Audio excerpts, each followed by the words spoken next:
Hat gang. Look at this long ass hair, my goodness. Oh my God! What is going down, fellas? Good to see you guys again. You clicked on the video, you got it. We're gonna do a little what is in the bag 2025 edition. If you are a returning viewer, as most of you guys know, I'm a Titleist guy through and through. From my ball to my wedges, irons, driver, 3-wood, putter. With that being said, I am not a great 3-wood hitter by any stretch of the imagination. So before you leave this video, I want you to comment down below, what is the easiest and best 3-wood that you have ever hit? I'm looking for suggestions. That is one club in the bag this year. I want to get changed out. I want to get fitted. I just need something good that I can hit off the fairway and hit off the tee. Mostly the fairway. I struggle with the fairway shots with the 3-wood. So please let me know down below what you play, what you would never get rid of, and what you stick with. First and foremost, I did one of these last year, I believe. I'm still rocking the same bag here. I really desperately need to get a new one. There's this sick camo Titleist mid-size staff bag that I really want, but I don't know. I've been thinking maybe I should get away from the staff bag. I don't know. This is mid-size, so it's not full-size staff bag, but still, it is a lug to tote around. I got name country on here. I used to do a little bit of tournament play, so I try to act cool, look cool, you know what I mean? So let's just go through the bag, see what I got. First thing, you gotta stay hydrated, boys. Got all my Scotty Cameron stickers on there. Pretty sick. And something we are bringing back this year. I'm not gonna say the name of what this is. I don't wanna get in trouble, but from the looks of it, I think you know. What the hell is even that? We gotta make this a prop on the channel this year for sure. You may be clicking on this video, never seen a video before, going, what the hell did I just jump into? You're in for a treat, so go ahead and subscribe. I'm telling you guys, this is the tackiest, weirdest golf channel on YouTube. We don't fuck around here, okay? We get crazy. Next up in the bag, an essential part of a golf bag is a rangefinder. Here I'm using the Bushnell Tour V5 switch. For you gap tooth English folk, you could switch it from yards to meters. And here is the switch part. If you're playing in tournament play, you could play it without the slope on there. If you're just playing recreationally, you could play it with slope. I love the slope, gotta have it. And probably my favorite part about this is the Bushnell Bite. It has a magnet in there. You can just stick it right to your cart. It was kind of the first of its generation. This is a little bit older of a rangefinder now, but I'm sure they got bigger and badder ones out there, but I love this thing. I don't see a need to get any new ones. Flipping the bag around, I got my ball sack here. Just keep some extra spare balls in there. After my round, I'll throw them in there. Gotta have a retractable scrubber for sure. Gotta clean those grooves. Here, keep wooden tees. Over here, I got a ball marker and a divot tool. Gotta fix your divots on the greens. Going down, I got my Scotty USA bag tag. If you cannot tell, I am a Scotty Cameron homer. Got some business cards for the channel. I need to get some updated ones. Rest in peace, Hat Golf Academy. And then I just keep some balls in here. Like I got some practice balls. Then going down, this is pretty much storage, just random stuff. Got some sunscreen, got to keep that thing on you. Got some Euca tape. This is made for golfers. It's just athletic tape with eucalyptus infused stuff in it. I don't know, it helps heal. I get really bad blisters on my fingers. I got some plastic tees for the range and some rubber tees for the range if I go to different courses. I like to stick these in the driving range mats. It's nice to have them. Always keep a driver tool on you and always keep a spare battery on you for your rangefinder. And then last pocket here, I just keep my yardage books. My home course has 2 courses on it, so I got both those greens books. If you've never seen inside of one of these, it's pretty cool. Here's a layout of the hole. Everything's from tips. So T1, T2, T3, and it has yardages in from the bunker into the bunker, stuff like that. But what I use it for is right here. Every single little slope of the green is there. That's what I like about it. You're not guaranteed to make putts with this thing, but it makes it a lot easier. This is from Strakaline, no sponsorships, anything like that. But back when I bought these, they were like over $100. I don't know what they are anymore, but. And then 2 pockets left. Going over to this one, I just keep some gloves on me. 1 playing glove, 1 range glove, especially in the summer. Your gloves get super sweaty, so that 30 minutes beforehand of you just non-stop hitting balls on the range, I like to have a fresh one to play with. And then for range sessions, I like to keep some wireless earbuds on me. And then in my final pocket over here, I keep a dozen balls on me. This is what I play with normally. I don't really care what year or model of the Pro V1 or the Pro V1X. I just like to play them. And then up above, I have some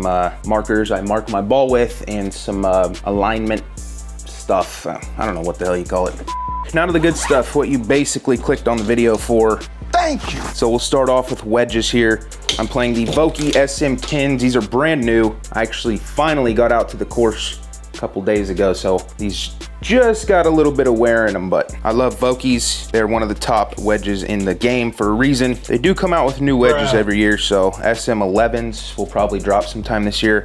I don't know if I'll get them or not. I like to renew my wedges every 6 months or so. I am rocking the Dynamic Gold X100 Tour Issue shafts in here. I don't get anything but the Tour Issues. They're so much better than the standard. And then every single grip in my bag is the Golf Pride Tour Velvet Mid-Size 360 with 6 wraps underneath. And then my irons, these are, I believe, the 2022 model, maybe 2021. These are the T100S's. Titleist has the T100, 200, 300, 400, different size types of club heads, different models, all for different types of things. I believe T100s are most popular. They just look so good. They perform well. I did get the S. The S stands for strong. These are 2 degrees stronger on each club, so I hit them a little bit farther than your standard loft. I love these things. I think another year or two, maybe I'll upgrade the irons. They say about every 5 years or so you should change your irons, so they're starting to get a little bit beat up around the edges. But I do love these things. I've enjoyed them. I'm rocking the True Temper AMT X100 Tour white shafts in these. These aren't fitted to me, so they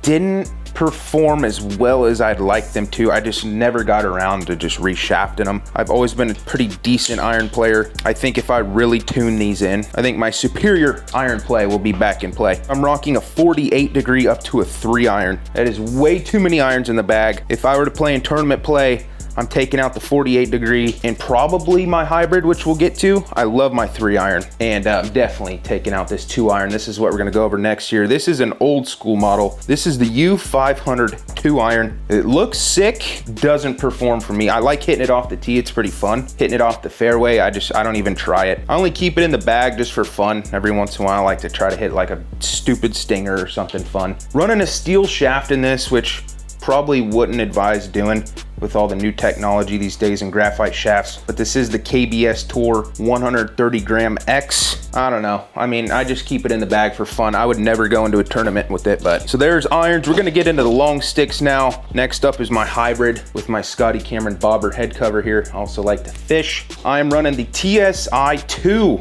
hybrid. I've liked this thing a lot. This is probably one of my favorite hybrids I've ever played. It just feels really good. It's really forgiving. I can hit it out of the rough, hit it off the fairway, hit it off the tee. Really versatile club. Like I said though, going into a tournament play, it just kind of depends on course layout, which club I'm taking out, the 3 iron or the 3 hybrid. It just depends what I need each club to do, off the tee, off the fairway, off the rough. Do I need to punch out of trees? Am I playing a tree line course? Probably gonna take the 3 iron in the bag. Is it a longer course? Maybe I'm hitting hybrids off the tee a lot, trouble water. Who knows? This is the 3 hybrid 18 degree. I'm running it on the Titleist SureFit adapter, the A4 setting, and I'm running the Acra FX 2.0 200 HM3, whatever the hell all that means. I did get fitted for this shaft, and I've really enjoyed it. Looks good, performs well. Next up is the 3 wood. Like I said, very open to getting rid of this thing. It's not so much the 3 wood. I just can't stand it, 3 wood. I know I say it every other video. It is just so hard for me to hit this damn thing. I got fitted for this shaft too, so I don't know if it's a Titleist thing. I don't know. I've never actually tried to experiment with a lot of different 3 woods. I've hit some Callaways in the past. I liked those, but again, that's perfect off the tee, these perfect settings. People let me use their club, try it out, and who knows? I need to promo some stuff, play a few rounds with them. But this is the TSI 2, couple years old. I just figure why keep buying new 3 woods if I'm not gonna go out and properly get fitted for them. Like I said, I got fitted for this shaft, so usually I'll just buy the new head and then throw it on this shaft. It's not working out for me.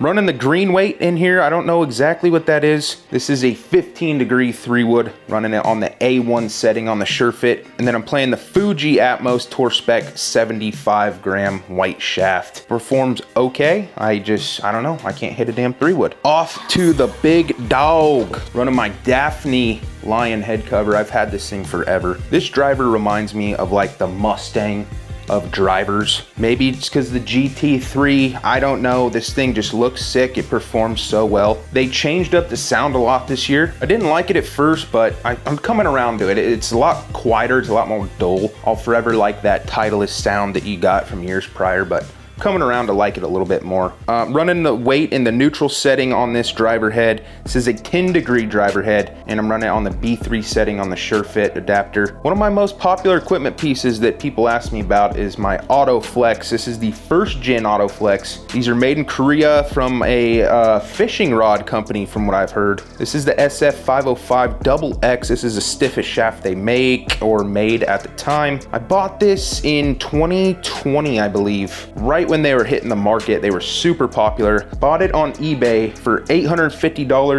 gripped, and came with whatever adapter head you were playing, so they put the SureFit adapter on there for me. These were the craze in 2020 because everybody was gaining a ton of distance off this thing. As you can see, it is super flimsy, so it plays like a senior shaft. Right before you're about to hit the ball, it whips back, and that's what gives you that extra distance. I never got any extra distance from it, but I got a lot more control over my driver, so I kept it in the bag. And lastly, my putter. You guys will see me play a couple different types of putters. My main one is a black one. I'm having it refurbished right now. So I got the 2023 version, I believe. This is a Super Select Newport Scotty Cameron. Running these 30-gram Circle T weights in here. I like my head super heavy. It just helps me stabilize my head back and forth through my putting path. One-piece milled face. Pretty stock other than that. I didn't really do much to this thing. Even the stock grip is on it. I need to cut it off, put a Pistolero grip on it. I like a thicker grip on my putters. Oh, and then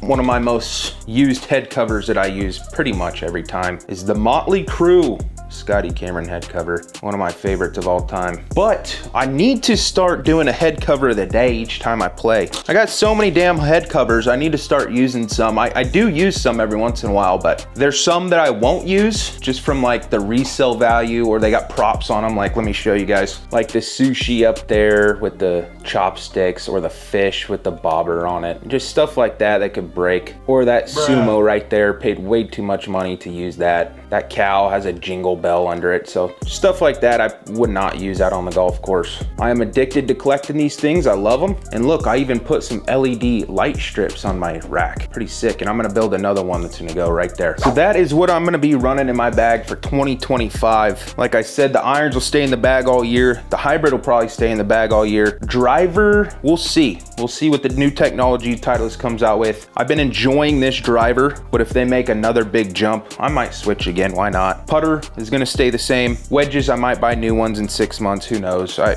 don't know. And 3-wood. 3-wood is the one that hopefully at the end of 2025, we'll have a new 3-wood in the bag. And hopefully I'll be hitting it a lot better. I do need your guys' suggestions, so please let me know down below. Other than that, boys, that's all we got today. Appreciate you tuning in as always for the what's in the bag. Like I said, I did get out on the golf course a couple of days ago, so please stay tuned for that. We had a lot of fun. See you guys then. Peace.